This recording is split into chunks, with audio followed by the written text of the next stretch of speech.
Good morning, everybody. It's Robert back at you in the small shop. Today is refilling up the Chinese diesel heater fuel tank and my long-term review of the thing. So, hope this video is informative to you and helps sway your decision on buying your own Chinese diesel heater.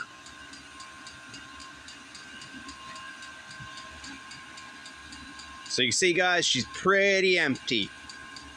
So I'm just gonna time lapse filling it up. So I buy mostly number 2 diesel, road use diesel. There's a place I could buy it just down the road from me. The only other option, I could buy furnace oil for it, and it would be a lot cheaper. And furnace oil is just red diesel.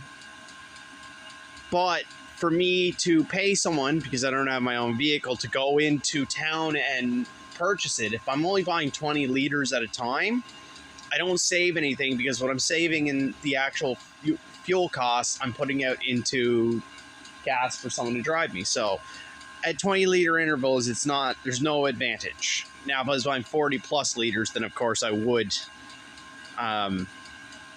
go in town and purchase it then. So for transferring it, typically I usually don't bring the big fuel can into the shop, and I transfer into a little 5 liter can.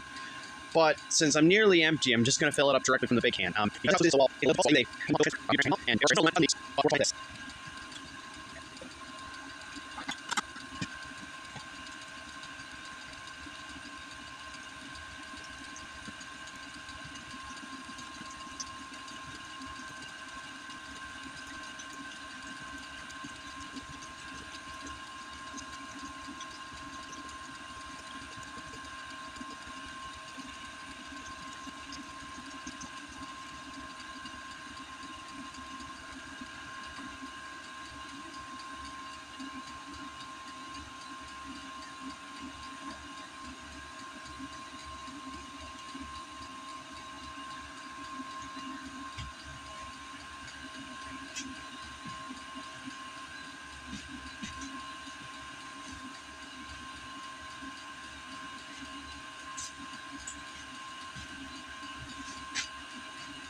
So as you can see, guys, did not take long to fill that up at all. That was about 8 liters of fuel. And that'll last me about a week, week and a half, maybe even 2 weeks, depending on how often I'm out here and how cold it is.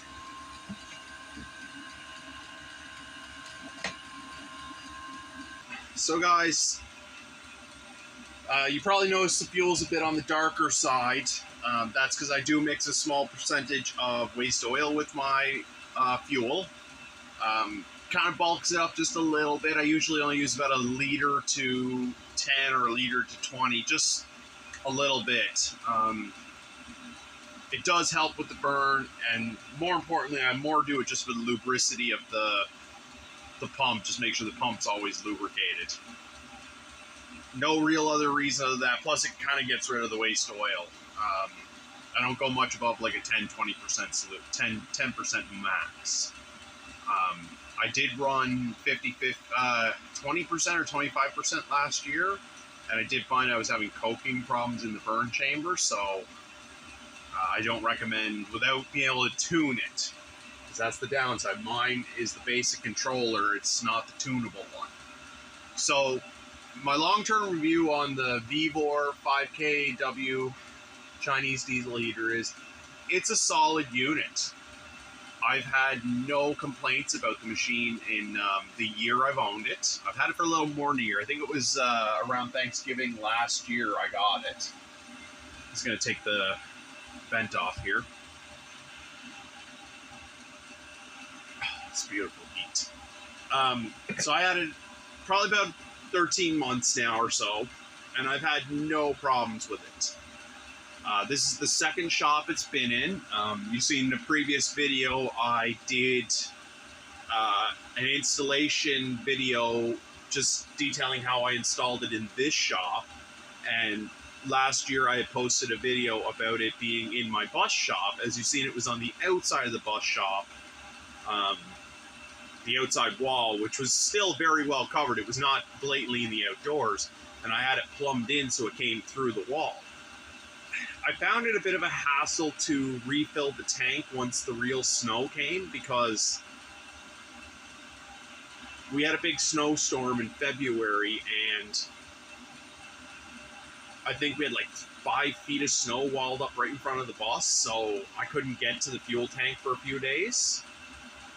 So it was a bit of a pain. Plus, being on the outside of the shop, I can't keep track of how much fuel I had in it. So in this shop, there's no real good spot outside to plumb it, and I'd kind of be stuck with just a vent on the wall, whereas now I have a flexible vent inside. I can kind of turn it wherever I want, and I'm able to see the fuel like every day I run it. So I'm very happy with the change.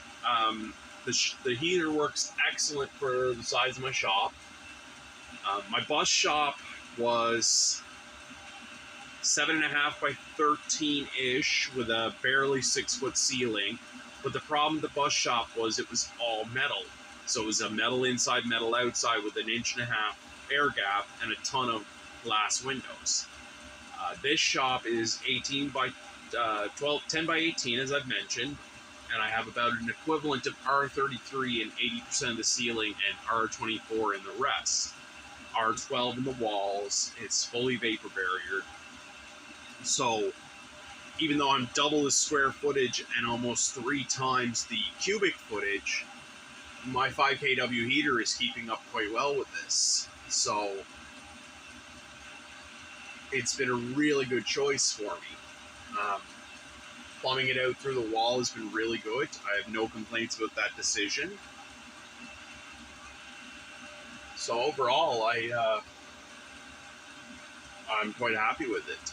The only thing I could really say I'm against on the heater is this, and it's more particular to this one, is it didn't come with a crap ton of accessories, and it came with accessories that didn't make sense. Like I only have the one pipe, one flexi pipe, and one vent, but it came with a T-fitting. So it didn't make sense to have a T-fitting and not the extra pipe and vents. It did come with the tank filler, so you could just stick it into a 20-liter jerry can directly and not need the 10-liter tank, and that was really good. And again, the biggest gripe I have is not the programmable control, the controller that you could change the parameters on. That was kind of my own choice. I did pick up the cheapest unit. It was like 105 plus tax for this one. But all in all, it's been great. I did have good luck running it on waste oil, again, without the programmable controller, to ratchet back the fuel a little bit and keep the fan speed the same. It did develop a coking issue at low settings. So I was getting a lot of smoke and a lot of coke buildup, ash inside the burn chamber. It only took me an hour to clean it out, but of course it's something to be aware of.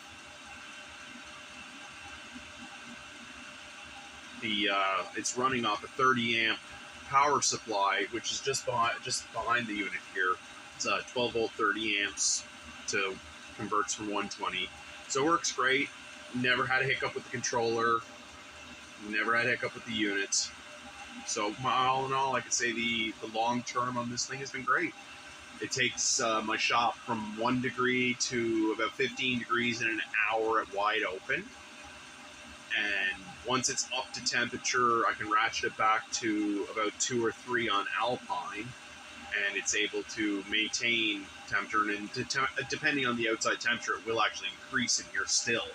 I've comfortably got it up to the 20s according to the controller. I don't know how accurate the temperature is on the controller. I usually keep the vent in it. I just took it out where I was standing under it. And it lets me kind of point it in different directions. One thing I've been experimenting on with the heater is the airflow. So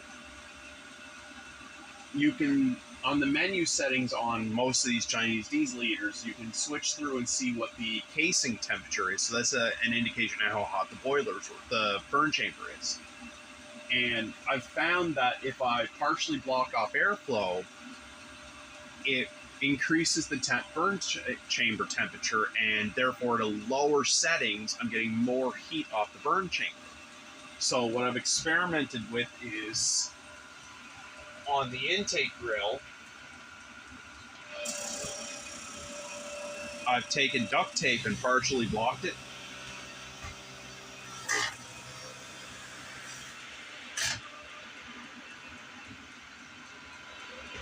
Partially blocked it, and that's driven my burn chamber temperature up about 10 degrees, 10-20 degrees. So I get a hotter burn, and I can get more heat output for less temperature settings. So it's been a work in progress. I think I'm gonna long term switch over to a filter on this screen, because then I don't have the dust from the shop blowing into the burn chamber, which has not been a problem. So I'm just going to pause the video, guys, and put this back up in place.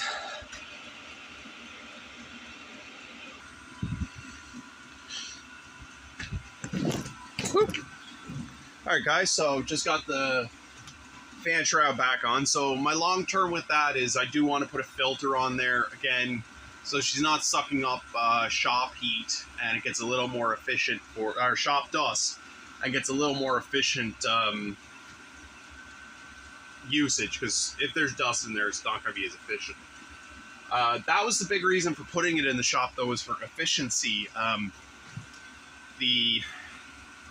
With it in the old bus shop being outside, I wasn't recirculating my hot air, so it wasn't as efficient. I was always constantly warming cold air. Now I'm actually recirculating the shop, and it is helping. It does increase my efficiency a little bit.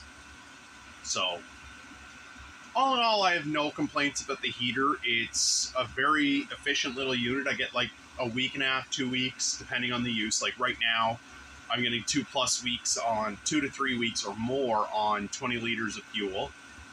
I'm not out here every day, but even when I am, I don't need to have this thing on wide open all day long. Now, come the colder months, once we hit like negative 10 consistently, or we're into the deep winter, yes, I will find a decrease in efficiency, or not efficiency, in how long I get per liter, but it's to be expected for the time of the year, and it's a tiny little heater in a big shop. It's gonna work its little butt off, but I'm again quite pleased with the performance I get. So right now, since we've started this video, we've gone from 2 degrees on the controller to 9 degrees on the controller. So we've had a 7 degree increase in 15 minutes.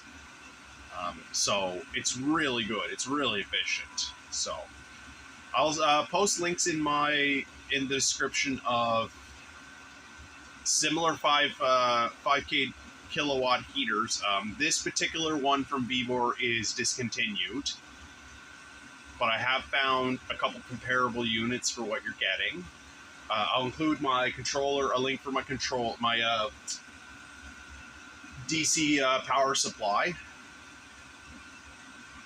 And Vevor, hey Vevor, if you guys are watching this video, because I'm tagging you in it, send me stuff to review. I love reviewing products. I love trying out new products. I got a wood shop. Send me stuff. So, hope you liked the video, guys. Hope you find this informative on the diesel heaters. Hit that subscribe button, see more videos of this content, the wood shop, the heater. In the summertime, I'll be back into the sawmilling and the logging aspect, but for the winter, it's just mostly this. Have a great day, guys.